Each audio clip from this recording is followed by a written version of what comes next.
Hello guys! Hello Aries! Welcome dito sa aking channel Aries. Alamin natin kung anong messages, vibration, gabay energy para sa lahat ng Aries.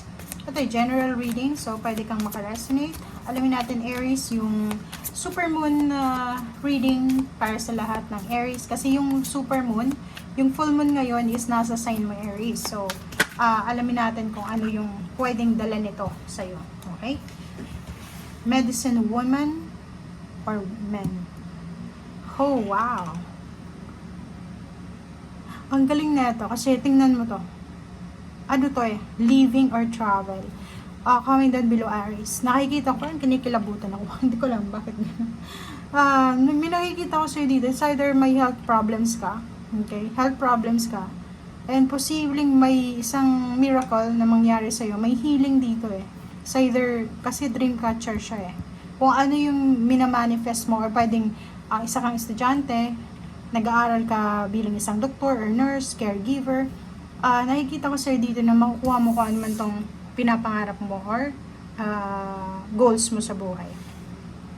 Living or travel, nakikita natin dito na may mga Aries na naghahanda para sa kanilang pagta-travel, para sa kanilang pag-alis, or sabihin na natin na may iba sa inyo dyan na nakahanda na, ready na para sa kanilang journey, sa kanilang exploration, positive movement, forward, parang ganun. So, pwedeng nag-i-impake, nagde-declutter, nag-aayos ng mga papeles, gamit, or kano pa man. So, yun yung focus mo sa ngayon.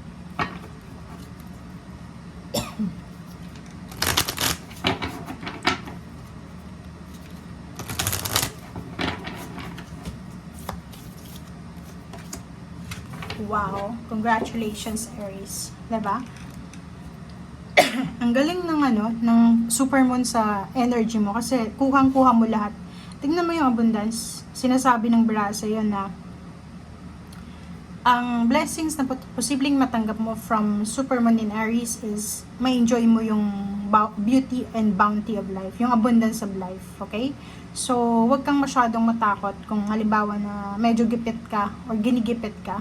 Kasi your supply is unlimited. Okay? The universe will supply lahat ng mga needs mo. Okay? Blessings are coming to you. So, yun. So, sobrang ganda. Good job. Kasi, may iba sa inyo dyan na medyo nawawala na kayo ng pag-asa. Yung iba sa inyo dyan na medyo hindi na naniniwala sa milagro. Yung iba hindi na naniniwala sa Panginoon. Diba? So, dito sinasabi na yung abundance is on the way. Bibigyan ka ng pagkakataon ng universe ng ating Panginoon na ma-enjoy yung kasaganahan ng langit, okay, ng universe, ng divine. Hindi ka mauubusan ng supply, biyaya, parating sa'yo, maraming blessings. Sorry. Okay, so dito naman is sinasabi ng first quarter moon in Gemini, be true to yourself. 'Di ba? So, kung may mga, yun lang yung kailangan mo sa ngayon, maging totoo ka sa sarili mo, maging totoo ka sa nararamdaman mo, ilabas mo kung anong nararamdaman mo. Okay? Kasi, sorry guys, nasamit talaga ako. Kasi kung ano yung laman ng puso mo, kailangan mo siyang ilabas. Okay? So, dito siya. Ilabas mo ang nararamdaman mo. Ang galing ng reading mo, Aries. Itong reading na to is doon sa mga Aries na hindi naniniwala na sa ngayon na magiging maayos pang buhay nila. May new beginnings na darating, parang ganyan. Okay, yung first 3 cards natin sa last deck natin is Zero the Fool, 7 of Cups in the World. Sinasabi ng barahan na isa sa mga blessings, kasi ang daming blessings na ipoprovide sa'yo. Kasi nga, blessings unlimited eh. May mga blessings na ipoprovide sa iyo ang universe na one is makakapagsimula ka. New beginnings, new life. 'Di ba? Makapag-travel, makapag-explore. Mabago yung buhay mo, mabago yung sarili mo, makaalis ka sa stagnation, makapagsimula ka ulit. Okay, tingnan mo yung Zero the Fool. Ang Zero the Fool na to is parang nagsasabi sa'yo na hindi pa huli ang lahat.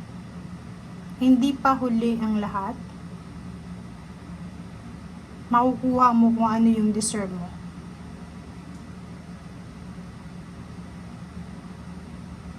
And dito sa Seven of Cups, sinasabi sa'yo na maraming choices. Marami kang pwedeng pagpilian. So, kung for the past several years or months, parang sinasabi mo na walang options, walang choices, kung ano lang yung nandyan, yan lang. But now, sinasabi may choice ka na. Kung ano mong blessings itong ibibigay sa'yo ng universe, parang alpha omega. Tingnan mo, ito yung alpha omega. Isang endings and new beginnings. Sinasabi ng baraha sa'yo, Aries, na bibigyan ka ng Panginoon ng pagkakataon na makapagsimula ulit. And kung ano man itong sisimulan mo na to, kailangan mong tapusin. Huwag mong iyahang, and then at the same time, huwag mong pakakawalan. Okay. Wow. So, nakikita natin na may iba sa inyo dyan na siguro pagod na sa kanilang trabaho, pagod na sa kanilang ginagawa, na kailangan ng bakasyon. Okay? Comment down below if you're one of the Aries na kailangan nyo ng bakasyon, pagod na kayo. Kung pagod na kayo, magpahinga. Okay? Pahinga, let go the situation. Kung relationship siya, kasi relationship to, may mga Aries na parang sawang-sawa na sila sa relasyon nila kasi yung karelasyon nila ay sobrang toxic. And dito sinasabi na kung pagod ka, magpahinga ka. Kung hindi mo na kaya, let go, let God, let it flow. Hayaan mo ang Panginoon ang siyang maging control sa kung ano man yan. Okay? Page of Swords. Nakikita ko sir dito, Aries, na siguro yung ibang Aries na hiwalay sa asawa, hiwalay sa boyfriend, girlfriend, posibleng makatagpo kayo ng isang tao na willing na maging part ng buhay mo, na magsimula yung kasabay ka sa pagsisimula ng buhay niya, emosyonal. And nakikita ko sir dito na kailangan mong pag-isipang mabuti. Okay?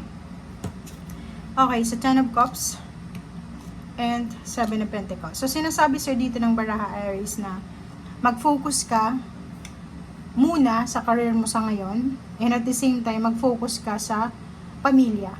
For example, yung ibang Aries na may anak na, may asawa, hiwalay sa asawa, tapos naghiwalay dahil sa pagod na sila sa bawat isa, isipin mo yung anak mo, 'di ba? Kasi nakikita natin dito yung yung naghiwalay tapos may bago naman, ganyan, ganito. Comment down below if you're resonated. Meron ditong naghihintay ng pera, meron ditong kailangan i-prioritize yung pamilya, meron ditong naghihintay ng pera para sa selebrasyon, or meron ditong naghihintay ng tulong pinansyal para makuha niya itong abundance, itong success na to. Okay? So, wag kang magpanic kasi yun yung sabi sa'yo dito, your supply is unlimited. Okay? So, thank you guys and see you again. Bye!